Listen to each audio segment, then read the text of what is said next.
कमलेश जौरा से खाली हाथ लौटकर नहीं आया था, बल्कि विचारों की एक नई रोशनी लाया था।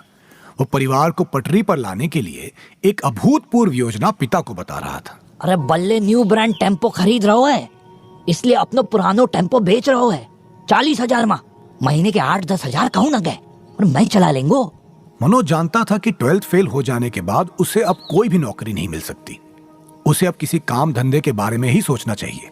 इसीलिए उसे कमलेश की योजना उपयोगी लगी। उसके आसपास के सभी लड़के सब यही काम तो कर रहे हैं। कोई टेम्पो चला रहा है, कोई इलेक्ट्रीशियन का काम कर रहा है। जिसके पास कुछ पैसा अधिक है उसने जौरा में किराने की दुकान खोल दी है। एसटीडी का चलन बढ़ रहा था तो किसी ने एसटीडी बूट डाल दिया, और जिसके पास जमीन थी वे खेती कर रहे हैं। मनोज के पिता और चाचा के पास खेती के नाम पर केवल 3 बीघा जमीन थी, जिसमें साल भर के लिए खाने लायक गेहूं के अलावा कुछ नहीं होता था। इसीलिए धंधे के अलावा उसके पास कोई दूसरा विकल्प था ही नहीं। लेकिन पिता के पास टेम्पो खरीदने के पैसे नहीं थे।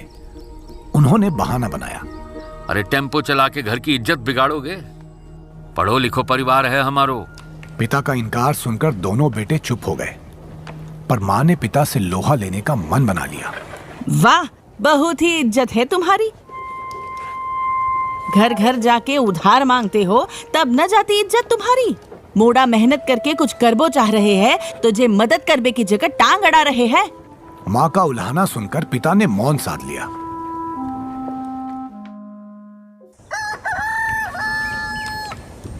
अगले दिन सुबह जब मां ऊपर कमरे में गई तो उन्होंने देखा कि पिता बैग में कपड़े जमा रहे हैं। पिता को कपड़े जमाते देख वह ठगी रह गई। उसे लग रहा था कि वो पिता को टेम्पो खरीदने के लिए मनाने की कोशिश करेगी, पर पिता जो पिछले 1.25 महीने से नौकरी पर ध्यान दिए बिना घर पर टिके हुए थे, उन्होंने आज अचानक वापसी की तैयारी कर ली। पिता ने कहा, काम बहुत पेंडिंग है ऑफिस में, अब मैं निकलता हूँ, जल्दी रोटी बना, खा के जाऊंगा। मां को पिता पर बहुत क्रोध आ रहा था, लेकिन जाते समय पिता को कुछ सुनाना उसे उचित नहीं लगा। पिता नौकरी पर चले गए। ऐसा लग रहा था कि पिता के जाने के साथ ही टेम्पो खरीदने की योजना पर विराम लग गया है। लेकिन कमलेश की अगली सुबह फिर से जिद करने पर मां ने कहा, बाप तो तेयो एन मौके पे भजी गयो, अब मुंह से क्या चाहते हो? मैं कहां से 40,000 रुपए लाऊं? बहुत देर चर्चा होने के बाद निष्कर्ष निकला। मां बोली, 10,000 तो मुंह पे रखे हैं, 30,000 तो पंडित कालीचरण से उधार मिल जावेंगे। जेवर रखे हैं, गिरवी रख देऊंगी। 40,000 में बल्ले का सेकंड हैंड टेम्पो आ गया। उम्मीद और आत्मविश्वास से भर गया पूरा परिवार। कमलेश ड्राइविंग सीट पर बैठ गया और किराया इकट्ठा करने की जिम्मेदारी कंडक्टर मनोज को मिली। मनोज ने सवारियों को आकर्षित करने के लिए आवाज लगाना शुरू किया, बोलो भाई, छहरा भर्रा भाग चीनी मुरैना, कहाँ चल रहा बोलो। थोड़ी देर में मुरैना की 5 सवारियां मिल गईं। टेम्पो सवारियां लिए मुरैना की ओर बढ़ गया। व्यवसाय की शुरुआत अच्छी रही। रात को घर आकर मनोज ने आज की कमाई के 200 रुपए मां को दिए। मां दोनों बच्चों के इस तरह से पैसे कमाकर लाने के कारण भावुक हो गई। लेकिन दिन भर की मेहनत के बाद मनोज का चेहरा रूखा हो गया। बाल धूल से सन गए, शर्ट मटमैली हो गई, होंठ पपड़ा गए। बच्चों की हालत देखकर मां की आंखों में आंसू आ गए। मनोज ने मां को रोते हुए देखा तो उसे गले लगा लिया और उसने कहा, अरे चिंता काहे कर रही है, अब तेरा मोरा कमान लगे। हाँ। लगभग 1 महीने तक टेम्पो चलता रहा। रोज शाम को 200-250 रुपए दोनों बेटे कमाकर लाते रहे। मां को लगा यदि इसी तरह से टेम्पो चलता रहा तो जल्दी उधार पटा दिया जाएगा, फिर 1-2 साल में नया टेम्पो ले लेंगे। पिता की अनदेखी के कारण उसे अपने बच्चों से उम्मीद होने लगी थी कि उनकी मेहनत से यह घर फिर से संभल जाएगा। आज टेम्पो जैसे ही बाग चीनी चौराहे पर पहुंचा, वहां पुलिस की चेकिंग चल रही थी। सिपाही ने मनोज को टेम्पो साइड में लगाने का आदेश दिया। मनोज ने लाइसेंस और रजिस्ट्रेशन दिखाते हुए सिपाही से पूछा, क्या बात है दीवान जी, हमें काय को रोक रखा है? कागज तो पूरे टेम्पो के। सिपाही ने कहा, थानेदार साहब का आदेश है, उन्हीं से जाकर पूछो। सिपाही टेम्पो को स्टार्ट करके 200 मीटर दूर सड़क के किनारे बागचीनी थाने में ले जाने लगा। मनोज और कमलेश टेम्पो के पीछे दौड़ लगा रहे थे। तभी पास के बालाजी बस सर्विस की बस निकली और उसका कंडक्टर दरवाजे से अपना सर निकालकर जोर से चिल्लाया, अरे कही थी ना, जा रोड पे टेम्पो चलावो भुला देंगो, अब चला टेम्पो। ये वही कंडक्टर था जिसका झगड़ा बल्ले से हुआ था। वह टेम्पो को पहचान गया था।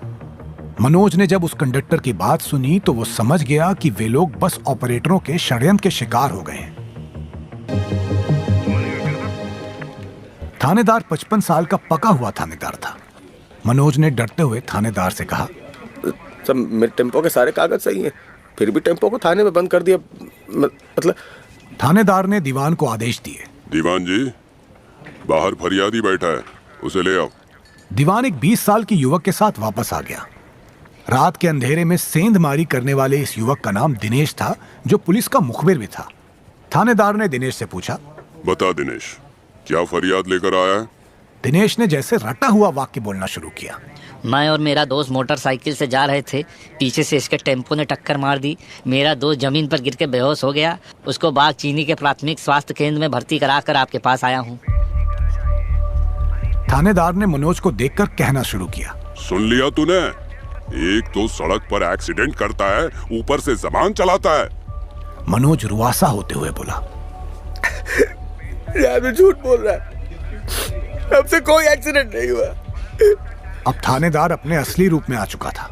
चुप साले, बंद करो दोनों को अंदर। जेल में सड़ोगे तब पता चलेगा कि एक्सीडेंट किया है कि नहीं। बालाजी बस सर्विस के मालिक से प्राप्त फीस के बदले थानेदार ने अपना काम बखूबी कर दिया था। मनोज और कमलेश के पैरों के तले जमीन खिसक गई। दोनों के आंसू बहने लगे, पर थानेदार नहीं पसीजा। दोनों को दीवान ने लॉकअप में बंद कर दिया। दोनों का रो रो कर बुरा हाल हो रहा था। वे डर के मारे कांप रहे थे। उन्हें समझ नहीं आ रहा था कि अब कहां जाएं, किससे मदद मांगे। 2 घंटे बाद दीवान ने उनसे कहा, तुम दोनों को रात भर थाने में बंद नहीं कर रहे हैं, यही गनीमत है। थानेदार साहब बहुत रहमदिल हैं। अब जाओ, लेकिन अब ये टेम्पो कोर्ट से ही मिलेगा। कोर्ट से छूटने के इंतजार में कई टेम्पो थाने के बाहर खड़े कबाड़ में तब्दील हो रहे थे। दोनों समझ गए कि अब कोर्ट से छूटने का मतलब है कि उनका टेम्पो भी यहां खड़े खड़े कबाड़ हो जाएगा। थाने से छूटने के बाद दोनों अपनी जान बचाकर भागे। दोनों का पुलिस से पहला सामना था। उनके लिए थाना रक्षक नहीं, भक्षक बन गया था। रात हो गई थी, इसलिए अब कोई बस या टेम्पो सड़क पर नहीं था। 10 किलोमीटर पैदल चलकर दोनों अपने गांव पहुंच गए। निराश, दुखी, टूटे हुए, पराजित से। आंखें आंसुओं से अब भी भरी हुई थीं। मां को देखकर मनोज फूट फूट कर रो पड़ा।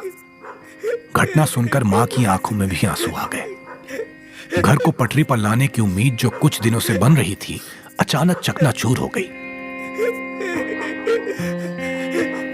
पर मां ने हिम्मत नहीं हारी। उसने मनोज को दिलासा दिया, सब ठीक हो जाएगा, तू चिंता ना कर। रात भर मनोज छत पर पड़ा रहा। उसे नींद नहीं आई। जागता रहा सारी रात।